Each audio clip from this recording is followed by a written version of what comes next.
Saudara, kemarin sidang pemeriksaan terhadap para saksi keluarga almarhum Joshua digelar untuk terdakwa Kuat Ma'ruf dan Ricky Rizal. Seperti juga Ferdy Sambo dan Putri Chandrawati sebelumnya, bantahan terdengar dari persidangan. Seperti misalnya Kuat Ma'ruf yang membantah bahwa ia telah mengancam membunuh almarhum Joshua. Dan juga Ricky Rizal membantah kesaksian dari adik Joshua. Nah, bagaimana sebenarnya peran Ricky Rizal berdasarkan dakwaan dan kesaksian?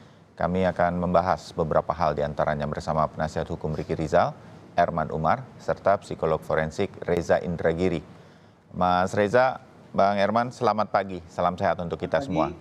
Selamat pagi, Assalamualaikum. Waalaikumsalam warahmatullahi wabarakatuh.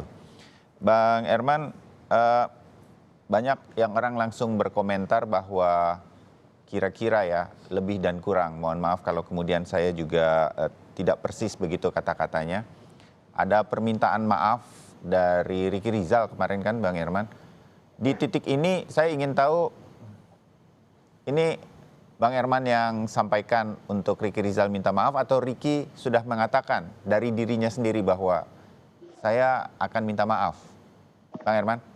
Sebenarnya niat untuk menyampaikan pertama tentunya langsung kawak dan duka cita yang dalam atas meninggalnya sahabatnya.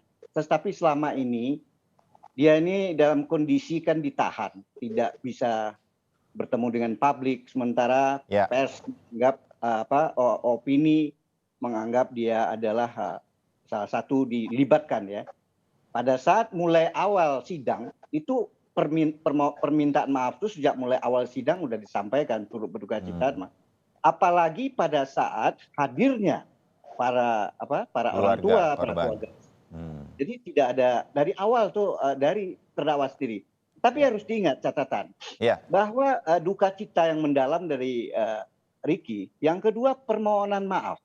Permohonan maaf yang dia lakukan adalah menyatakan atas ketidakberdayaan dia tidak mampu mencegah terjadinya kejadian pembunuhan itu. Karena apa? Karena sebelumnya kan dia yang diminta, yang ditanyakan untuk melakukan sesuatu waktu pulang dari Magelang tanggal 8 sore jam 4 lewat kan berkali-kali semua publik sudah tahu bahwa tanya bahwa dia sampai di Saguling dipanggil ke atas rumahnya lantai 3. Dia tanya, kamu tahu nggak? Karena yang bawa mobil dari Magelang salah satunya Ricky. Kamu tahu nggak kejadian di Magelang? Nah, saya tidak tahu, Pak.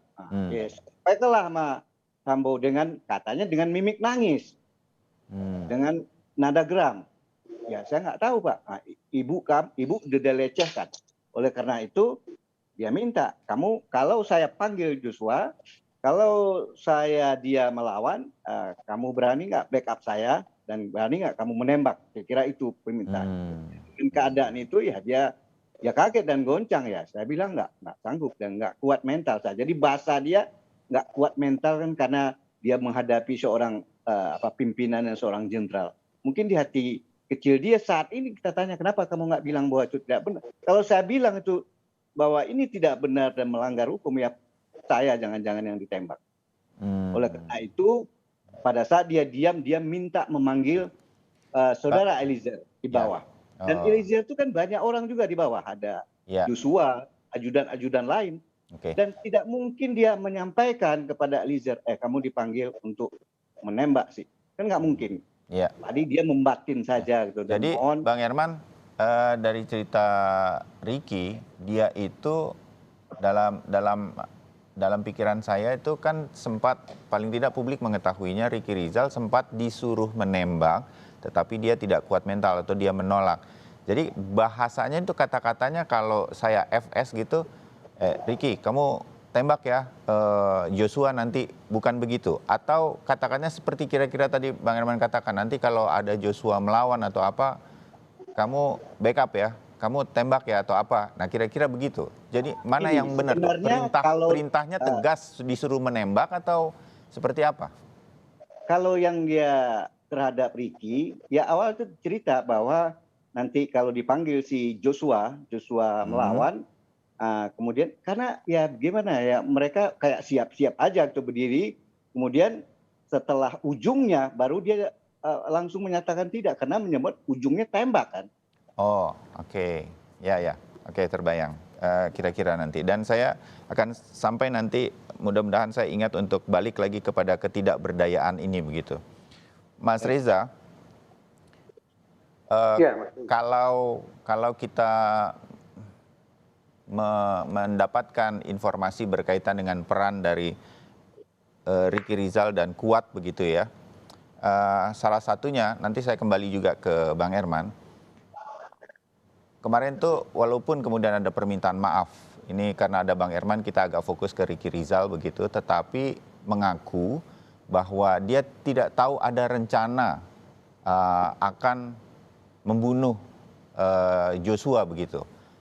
Menurut Anda, dalam hematan tadi cerita Bang Herman juga, sebetulnya mungkin nanti kalau ada apa-apa gini kamu berani ya tembak backup atau apa segala macam. Itu masuk dalam rencana atau bagaimana sehingga kemudian sebenarnya Ricky Rizal dalam hal ini itu tahu ada kemungkinan nih Joshua bisa saja ditembak karena udah ada kata-kata tembak.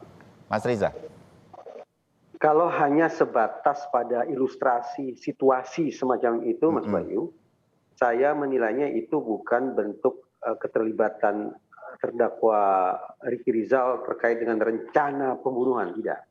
Oke. Tapi persoalannya adalah barangkali tentu ini tetap harus diuji di persidangan. Jangan-jangan Ricky Rizal ini sudah tahu ada indikasi perbuatan pidana yang akan berlangsung.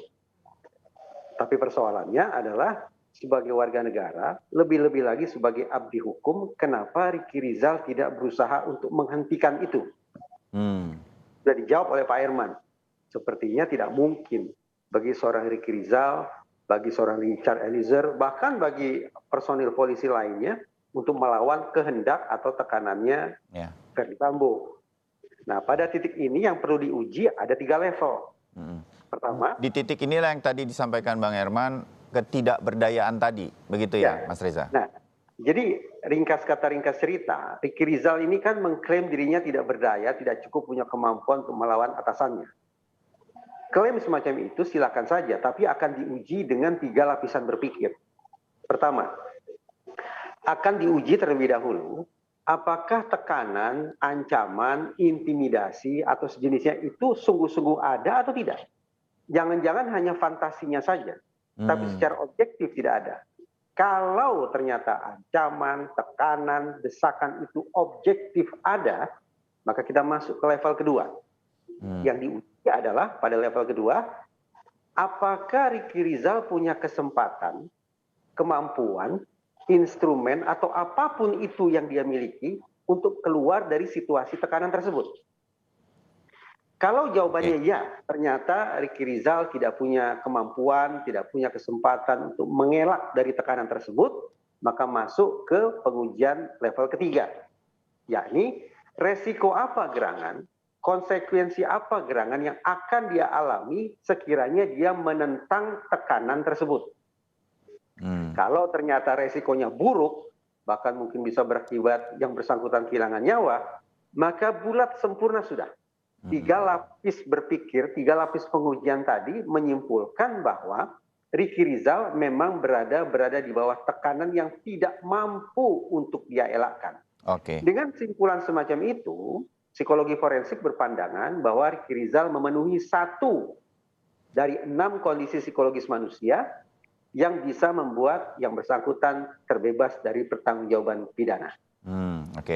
Bang Herman, kalau dari analisanya Mas Reza, sebagai awam yang mengikuti ceritanya dan mungkin nanti perlahan akan terungkap di persidangan, saya pikir sebenarnya Ricky Rizal punya kesempatan untuk keluar dari tekanan tersebut.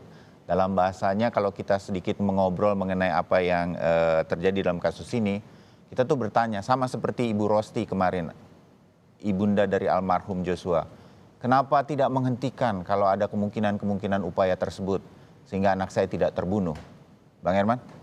Ya, baik. Ini masalah waktu ya. Setelah kejadian dia panggil Eliezer. Ya. Tidak berapa lama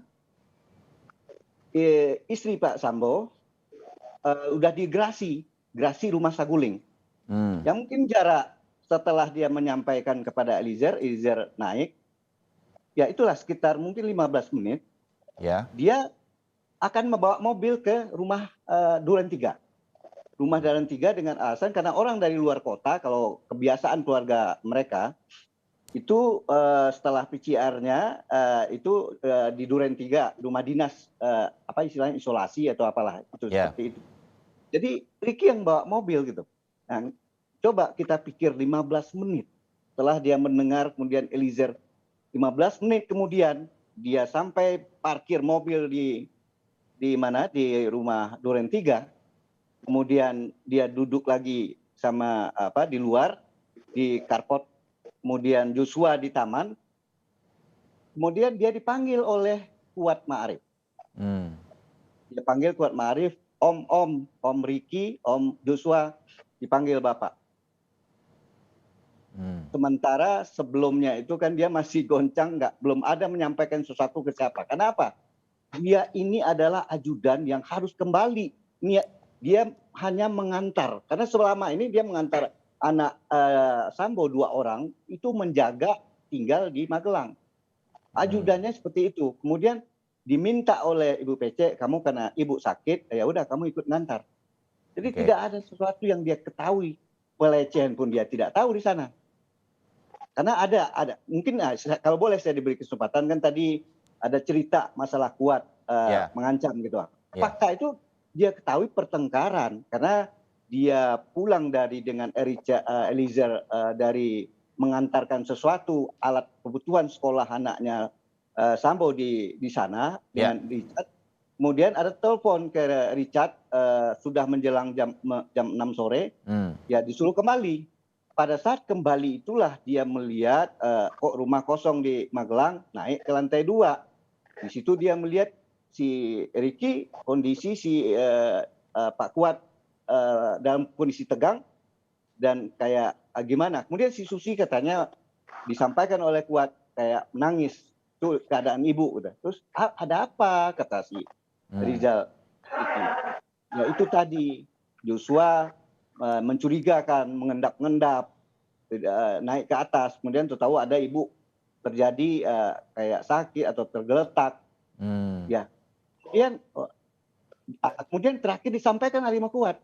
Ya saya kemudian memang karena si ini saya panggil dia lari ke bawah, Joshua kok aneh katanya, saya karena bagaimana? Saya ambil pisau supaya dia jangan naik ke tangga 2, naik ke tangga lagi menghadapi ibu. Hanya itu yang disampaikan, nggak ada cerita lain, nggak tahu kenapa kok mereka semua ini nggak ada yang terbuka gitu kan.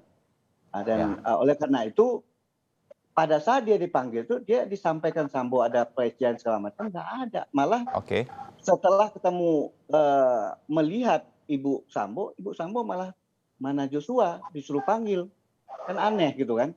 Dia yang memanggil, akhirnya dia sebagai seorang yang umurnya lebih tua tentu dengan Joshua, dengan si Eliezer juga, dia berinisiatif. Ada si Joshua bagaimanapun kan punya senjata, dia melihat kejadian Kuat itu, akhirnya dia berinisiatif mengambil senjata yang ada di bawah di kamar, masukin ke itu nggak ada yang perintah siapa-siapa, Bang Herman. Gitu. Apa Pak?